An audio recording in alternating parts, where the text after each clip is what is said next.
Good morning, Mario. And good morning, Switch fans. How y'all doing today? We got great new info on the first new Pokemon release of 2024, and that info gives us even more info on the second Pokemon release of 2024, plus a whole lot of other Nintendo news. So let's dive in. What's going on, everybody? It's Zach from SwitchForce.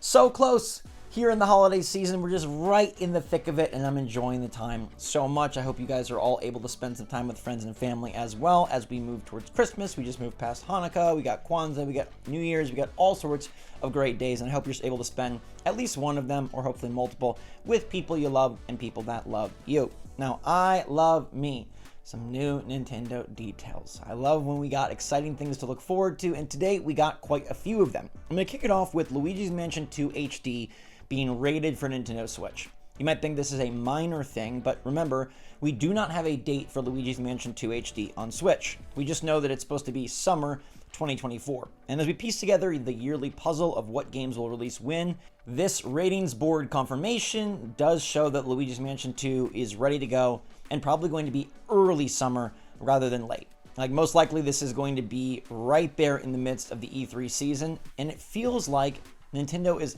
heavy loading the front half of their year with a lot of titles that they're ready to get out. And notably though, none of them are all that new except for Princess Peach, and I think this is all important and will tie in together by the end of the video once we talk about Pokemon. Also of note, Luigi's Mansion 2 does feature the voice of the now retired, kicked out, let the controversy continue forever, Charles Martinet, who is no longer the voice of Mario, but he was the voice of Luigi in LM2 because it was a 3DS game that originally came out years ago. Now, speaking of this year, Nintendo Switch moved 16.4 million Switches in 2023, which puts it in second place behind PlayStation 5, which had 22.5 million units, but above Xbox Series X and S combined, which only had 7.6 million units. This shows two dramatically different trajectories for a system, the Nintendo Switch, that just cannot be cut off. Even in this late year of 2023, it's still moving mega units, which is hugely impressive. Whereas the Xbox, no shade, but like, they just can't get things going. Even with Game Pass being incredibly awesome, lucrative, and successful in all of their recent acquisitions, they're down year over year. Nintendo is also down 18%, but that's to be expected for a system this late in its life cycle. PS5 is the only one up. They grew 65% in 2023 thanks to a very strong lineup like Spider-Man 2 and Final Fantasy 16. Now let's talk Pokemon and how this ties the entire video together. Alright, the Pokemon Company made a surprise tweet announcing something brand new for 2024 that I think surprised everyone and is not maybe what you'd expect them to do. We just had the release of the second part of the DLC, seemingly completing the package for Gen 9 and closing the book on Scarlet and Violet's story. Alas, it ain't over, because today Pokemon Company announced that coming January 11th, there is a new epilogue, which is not just a video and not just like some dialogue. It is a new piece of content for both Scarlet and Violet that will only be accessible if you've beat the game, beat DLC 1, beat DLC 2, you've completed the entirety of Teal Mask, Indigo Disc, and are ready to find out the true conclusion of the hidden treasure of Area 0. And on January 11th, for free, you can grab this epilogue. Now, this is very interesting for a couple of reasons. One, they are pushing this out quite quickly. And if you notice, Nintendo is loading up the first half of the year. We got Super Princess Peach, Mario vs. Donkey Kong, Another Code, Luigi's Mansion 2, Paper Mario. They all coming, and they all seem to hit in the first half of the year. I know you guys don't often like to hear about hypotheticals, but just think, why would Nintendo load up the first half of the year with these Switch games, and many of them being sort of re-releases, remasters, things that could sell well but not really rock the boat and don't really take a big risk? Is it because a new console's coming out?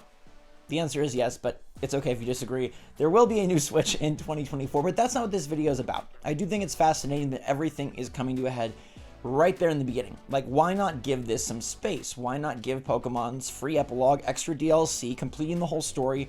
Why not give it more time or push it out in the middle of the year, or even next holiday, or charge for it? Well, I believe it's because February will see not only a new Nintendo Direct, but a Pokemon Day presentation that will announce new Pokemon games for 2024. And it seems very likely because if Pokemon did not have new games for next year, they would save this new content as their big, like, thank you, celebration, congratulations, Pokemon Day reveal. They'd say, oh, it's Pokemon Day. We've had a great year, with the DLC for Gen 9, and we're going to conclude everything with this epilogue. It's going to be free. It's coming out soon. Ta-da! But the epilogue will be out before Pokemon Day even hits in February, and before the typical Nintendo Direct hits in February. That leads me to believe there is at least one other Pokemon game to be announced and probably to be released in 2024. Otherwise, I think they space this stuff out differently. To me, the desire to complete this in January reminds me a lot of when we got Legends Arceus in January, and then later got Scarlet and Violet in November. I bet there is another Pokemon game in November, and we'll see a repeat where we have some content come out in January, albeit not a full game. It is DLC, it is new content, and they are releasing it oddly in January. And then boom, we'll get something new. So that's very exciting news for Pokemon Day. As for a Nintendo Direct, Pokemon typically doesn't show up at a Nintendo Direct, but if this DLC is announced pre-Direct, Pokemon's going to have something at Pokemon Day. What does that leave for the February Nintendo Direct? What could it be? They've got all these games coming. They've already got the first half of the year kind of laid out. What could Nintendo possibly announce at a big February Direct if Pokemon's already taken care of? Most of the games coming out in the first half of next year are already taken care of. What could it be? Maybe they have a new console announcement coming in February or March.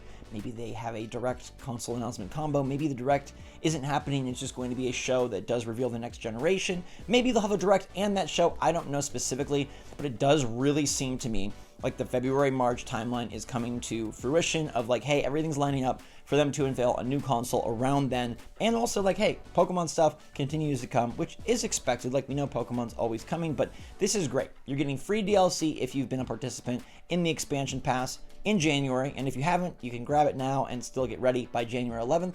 And then Pokemon Day should unveil something new. So a big year for Pokemon fans yet again, which is awesome. And I think a truly huge year for Nintendo. But let me know your take in the comments down below, everybody. Thank you so much for watching. Love you lots. Until next time, stay safe, stay healthy, stay happy, stay positive out there. SwitchForce out.